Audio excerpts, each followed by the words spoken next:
warahmatullahi wabarakatuh. Halo semuanya, selamat datang di podcast Jejak Penjajahan. Di podcast kali ini kami akan membahas tentang awal mula kedatangan Belanda dan lahirnya VOC. Tapi sebelum lanjut ke cerita, kami mau perkenalan dulu nih. Halo, perkenalkan nama saya Rasti Alexa Anjani sebagai host. Halo semua, saya Muhammad Aslam Marta sebagai narasumber 1. Saya Nisa Maulina menjadi narasumber 2. Saya Fasya Revansa sebagai mahasiswa 1. Saya Muhammad Faras Kolbidir Gantara sebagai mahasiswa 2. Saya Rehan Dewan sebagai mahasiswa 3. Saya Jessica Novalia sebagai mahasiswa 4. Oke, kita langsung aja ya. Jadi, Aslam gimana sih kok bisa Belanda datang ke Indonesia? Oke, jadi awalnya Belanda datang pada tahun sekitar 1596. Dipimpin oleh Cornelis de Houtman, mereka mendarat di Banten dengan tujuan utama dagang rempah. Tetapi waktu itu mereka belum disambut baik karena sikapnya yang sombong dan kasar. Oh, jadi kedatangan pertama itu belum langsung sukses ya, Islam? Betul, Fasya. Bisa dibilang mereka gagal total, tapi mereka nggak menyerah. Mereka datang dengan ekspedisi lain dan akhirnya berhasil membangun hubungan dagang.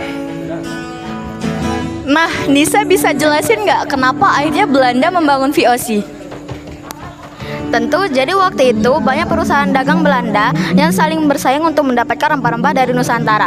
Pemerintah Belanda akhirnya menyatukan mereka dalam satu organisasi yang bernama VOC yang didirikan tahun 1602. Oh, jadi VOC itu semacam perusahaan, bukan pemerintah ya? Iya, tapi uniknya VOC punya kekuasaan layaknya negara. Mereka bisa bikin perjanjian, punya tentara, bahkan bisa memerangi musuh. Jadi meskipun cuma perusahaan, mereka punya kekuasaan politik dan militer juga. Lalu, apa dampak pada masyarakat Indonesia saat kedatangan VOC waktu itu? Apa dampaknya? Banyak banget. Di awal mungkin terlihat seperti kerjasama dagang, tetapi lama-lama VOC mulai memonopoli perdagangan rempah-rempah dan memaksa rakyat untuk menjual hasil dengan harga yang murah, bahkan melakukan penindasan. Oh iya, aku pernah baca soal tokoh Pangeran Diponegoro dan Sultan Agung yang melawan Belanda itu. Itu masih zaman VOC ya? Iya, sebagian setelah VOC bubar. VOC bubar karena bangkrut pada tahun 1799 karena korupsi besar-besaran. Lalu kekuasaan mereka diambil alih langsung oleh pemerintah Belanda. Berarti bisa dibilang VOC itu awal mula penjajahan Belanda ya?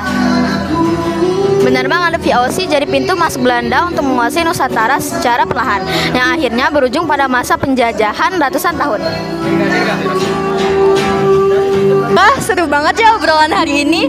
Jadi kesimpulannya kedatangan Belanda ke Indonesia itu untuk mencari rempah-rempah, lalu ia membangun VOC untuk monopoli perdagangan.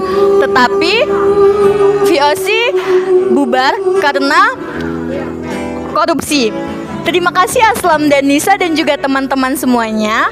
Sampai jumpa di episode berikutnya dari Jejak Penjajahan. Dadah.